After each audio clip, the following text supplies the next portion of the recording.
Channel. আশা করি তোমরা সবাই ভালো আছো আর আমিও অনেক ভালো আছি। তো গাইস আমি কিন্তু রেডি হয়ে গেছি, এখন যাচ্ছি আমাদের ওখানকার আমবাড়ি ঘুরতে। মানে আমবাড়ি যতগুলো ঠাকুর আছে সবগুলো দেখবো আর তোমাদের সাথেও শেয়ার করব। আর বাড়ির লাইটিংগুলো কেমন লাগছে সেটা জানিও। আর সবাইকে জানাই শুভ দীপাবলি, অনেক অনেক শুভেচ্ছা। তো তোমরা কেমন এনজয় করলে আর কোথায় কোথায় ঘুরলে সেটা কিন্তু অবশ্যই জানিও। আর আজকে যাচ্ছি অর্কেস্ট্রা দেখতে। এখন আমাদের দিতে যাবে আর আরেকটা ভাই ওই যে রেডি হয়ে গেছে, তো আমরা যাচ্ছি এখন। তো তোমাদের সাথে পরে কথা হচ্ছে, সবটাই শেয়ার করবো। তো আমাকে কেমন লাগছে সেটা কিন্তু অবশ্যই জানিও। তো গাইস আমরা কিন্তু প্রায় পুজো মণ্ডপের দিকে পৌঁছেই গেছি। মানে যতগুলো ঠাকুর আছে সবগুলো না দেখলেও 3টে ঠাকুরের উদ্দেশ্যেই কিন্তু আমি এসেছি, কারণ আমবাড়িতে এই 3টে ঠাকুরই বেশ ভালো হয়। আর এই ঠাকুরের মণ্ডপটা ছোট করলেও না আমার বেশ ভালো লাগে। আর আমরা কিন্তু গিয়েছিলাম আমার দুটো, তো গাইস আমরা গিয়েছিলাম, আমার একটা বান্ধবী গিয়েছিল, বান্ধবীর বোন আর ওর দিদাকেও সাথে করে নিয়ে গিয়েছিল। আর আমার পাশে তো দেখলে আমার ভাই আমাদের দিয়ে আসলো, আর একটা পাশের বাড়ির ভাই আমার সাথে গিয়েছিল। তো সবাই মিলে বেশ আমরা ঠাকুর দেখেছি, কারণ আমি একা একা ঠাকুর দেখতে একদমই ভালোবাসি না। আর তার থেকেও বড় ব্যাপার, এই ঠাকুরটা আমার সব থেকে বেশি ভালো লেগেছে। আর আমার দিদিমাকে অনেকবার বলেছিলাম চলো ঠাকুর দেখতে যাই, কিন্তু বাড়িতে কেউ না থাকা সত্ত্বে এই জন্য আমার দিদিমা আর আমাদের সাথে যায়নি। তো আমি বান্ধবী দিদিমার সাথেই চলে গিয়েছিলাম। যাই হোক, এই ঠাকুরটা আমার এত অপরূপ সুন্দর লেগেছে। আর তোমরাও দেখে জানিও কোন ঠাকুরটা তোমাদের বেশি ভালো লাগে। মা কালী তো একটু শ্যামবর্ণই ভালো লাগে। যাই হোক, তারপরে কিন্তু এই ঠাকুরটার এখানে দেখে এখানে অনেকটা সময় ছিলাম। আর এই প্যান্ডেলটা আমার কাছে ভালোই লাগে, যতবারই করেছে ছোটোর মধ্যে কিন্তু প্যান্ডেলটা খুবই ভালো করেছে। আর হ্যাঁ, আমাদের আমবাড়িতে সামান্য করলেও আমার এইসব ঠাকুরই খুব ভালো লাগে। আর এটা একদম মানে সিনারির মতো করেছিল। এই জায়গাটা ঢুকে না একদম নির্জন, একটু হালকা হালকা নিভে নিভে আলো, এত সুন্দর লাগছিল জায়গাটা। তোমরা হয়তো দেখে বুঝতে পারবে না অতটা, কিন্তু যে মানে ভেতরে গিয়ে যেই জিনিসটা আমি ফিল করতে পেরেছি, তোমরা হয়তো ভিডিওতে সেটা পারবে কিনা জানি না। বেশ কিন্তু আমার বেশ ভালোই লেগেছে। এখানে এই মণ্ডপটা একটু ইউনিক ছিল, অনেকগুলো জায়গাতে অনেক কিছু দেখানো ছিল, বসানো ছিল। যাই হোক, ভিতরটা খুবই ভালো লাগছিল। আর তোমাদের কোন ঠাকুর মণ্ডপটা বেশি ভালো লাগে সেটা অবশ্যই জানিও। আর হ্যাঁ, এত কিছুর মধ্যে যেই বড় ঠাকুরের ওখানে গিয়েছিলাম, যে বড় প্যান্ডেলটা আমবাড়ির সবথেকে বড় শক্তি সেবন ক্লাবের যে প্যান্ডেলটা গিয়েছিলাম, সেখানে প্রোগ্রাম হওয়ার উদ্দেশ্যে সেখান থেকে আর বেরোতেও পারিনি, আর কোনো ঠাকুর দেখতেও পারিনি। তো এই ঠাকুরটা তোমাদের কেমন লাগলো সেটা কিন্তু অবশ্যই জানিও। আর আমি জানি যে আমার ভিডিওগুলো দিতে অনেকটাই লেট হয়ে যায়, আর আমি কিচ্ছু মানে কোনো একটা প্রবলেমের জন্যই দিতে পারিনি। কিন্তু তোমরা ভিডিওটা দেখে জানিও তোমাদের কেমন লাগলো, আর তোমরা কেমন এনজয় করেছি সেটা কিন্তু অবশ্যই জানিও। জানি অনেক দিন পরে আপলোড করে আমি তোমাদের কাছে এগুলো জিজ্ঞেস করছি, কারণ আবার পুজো চলেই আসবে, প্রায় এক দেড় মাস তো হয়েই গেল।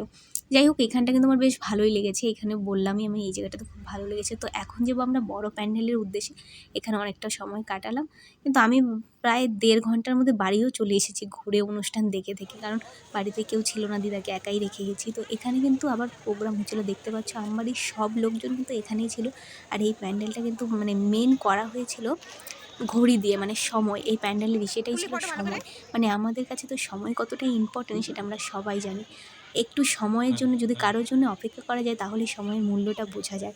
তো যাই হোক, কথা বলতে বলতে কিন্তু আমরা আরেকটা প্যান্ডেলে চলে আসছি। আর এখানে তো দেখতে পারলে পুরো আমবাড়ির লোকজন এখানেই ভিড় করে আছে। মানে এখানে ব্যান্ড হচ্ছিল, বাংলা ব্যান্ড। আর ছেলেগুলো না এত অসাধারণ গিয়েছে, আমার তো দারুণ লেগেছে শুনতে। আর একটু শুনতাম, কিন্তু বললাম যে আমি দিদিমাকে বাড়িতে একা রেখে আসছি, তাই জন্যে খুব তাড়াতাড়ি করে চলে গিয়েছিলাম। আর কোন প্যান্ডেলটা তোমাদের বেশ ভালো লেগেছে সেটা কিন্তু অবশ্যই জানো। এখানে ঢুকেই কিন্তু একটা শিবের মূর্তি বানানো ছিল, এটা আমি জানি না কী দিয়ে বানিয়েছে, কিন্তু বেশ ভালোই লাগছিল দেখতে, একদম কৈলাসে মনে হচ্ছিল না কৈলাসে চলে গিয়েছি।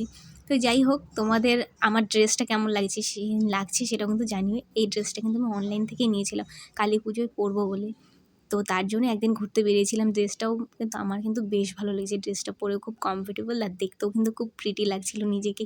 তোমাদের কেমন লাগছে সেটা জানিও, ঠিক আছে? আর কোন প্যান্ডেলটা তোমাদের বেস্ট লাগলো সেটা কিন্তু অবশ্যই জানিও। এই প্যান্ডেলটাতে অনেকক্ষণ সময় কাটিয়েছি, 1-1.5 ঘন্টা এখানেই ছিলাম, বাংলা ব্যান্ড শুনেছি। আর আমার গান শুনতে ভীষণ ভালো লাগে, আর গান আমি ভীষণ ভালোবাসি। তো নর্মালি কিন্তু গান শুনতে সবাই ভালোবাসি, কিন্তু আমি একটু বেশি গান প্রেমিক। মানে গান আমার ভীষণ ভালো লাগে, মানে আমি করতেও ভালোবাসি। গলাটা খারাপ হলেও কিন্তু গান গেতে আমার খুবই ভালো লাগে, গান শুনতে আমার আরও অসাধারণ লাগে। আর ছেলেগুলো সত্যি বললাম খুবই সুন্দর গেয়েছে, তোমাদের আমি একটু পরে শোনাচ্ছি। আগে প্যান্ডেলটা ঘুরে দেখিয়ে দিই কেমন হয়েছে। প্যান্ডেলটা বেশ ভালোই লেগেছে, ভেতরে অনেকটা জায়গা এরিয়া নিয়ে কিন্তু প্যান্ডেলটা করেছে। তো তোমাদের পুরোটাই ঘুরে দেখালাম। আর মায়ের মূর্তিটাও সুন্দর হয়েছে খুবই।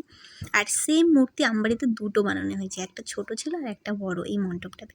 যাই হোক, এখানে বড় করে এই মন্দিরটা সবথেকে বড় হয়েছে।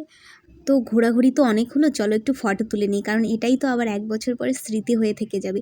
সব কিছু চলে গেলে ওই স্মৃতিগুলো যেন রয়েই যায়। আর বান্ধবীরা হারিয়ে গেলেও কিছু কিছু বান্ধবী সবসময় প্রিয় থেকে যায়।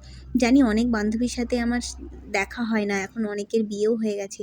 আর কলেজের পরে না কারোর সাথে সেরকমভাবে দেখা হয় না। তো চলো, আর গল্প করতে করতে তো অনেক কথা বলে ফেললাম, এখন একটু গান শোনা যাক। বাইরে গিয়ে একটু বাংলা ব্যান্ডের গানগুলো শুনবো, তারপর চলে যাব। মানে এইটুকু সময়ের মধ্যে আমার সব কিছু করে তারপর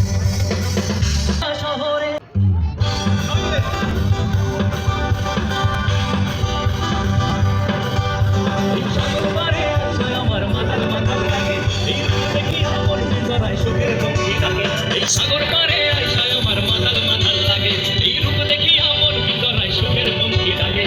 মাতাল যদি থাইকা যাইতে এই সাগরের পারে, দিলকুমালা গাইথা কাটায় দিতাম দিবানা।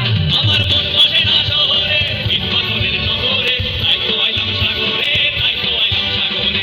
মন বসে না শহরে, ইট পাথরের নগরে, তাই তো আইলাম সাগরে, তাই তো আইলাম।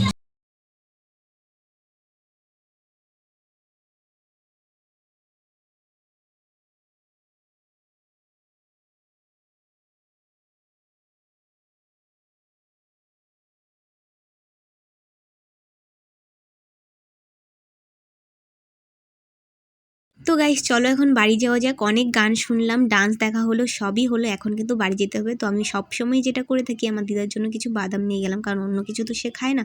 তো যাই হোক, তারপর আমরা সবাই বললো যে চাট খাবে, তো চাট নিয়ে নিলাম। আমরা কিন্তু আসার সময় কয়েকজন ছিলাম, কিন্তু যাওয়ার সময় অনেকেও মিলে বাড়ি যাচ্ছিলাম। চারকোণের রাস্তায় কিন্তু হেভি মজা হয়েছে। আর এই চাটটা খেতে কার কার ভালো লাগে সেটা কিন্তু অবশ্যই জানিও। তো চাট খেতে খেতে কিন্তু আমরা ভীষণ মানে আড্ডা করছিলাম, গসিপ করছিলাম, তারপরে কিন্তু আমরা চলে এলাম বাড়িতে। আর আজকের ভিডিওটা তোমাদের কেমন লাগলো সেটা কিন্তু অবশ্যই জানিও। আর কিছু ফটো তুলেছিলাম যেগুলো তোমাদের সাথে শেয়ার করলাম। যাই হোক, তোমরা জানিও কোন ঠাকুরটা তোমাদের বেশ লাগলো। আমার কিন্তু প্রথমে যে ঠাকুরটা দেখিয়েছিলাম সেটাই কিন্তু খুব বেশি ভালো লেগেছে। যাই হোক, অনেক আনন্দ করলাম আজকে। তো দেখা হচ্ছে অন্য কোনো ভিডিওতে। আর যদি ভিডিওটা ভালো লেগে থাকে তো like, comment, share and subscribe করে দিও। দেখা হচ্ছে অন্য ভিডিওতে। Love you all, tata, good.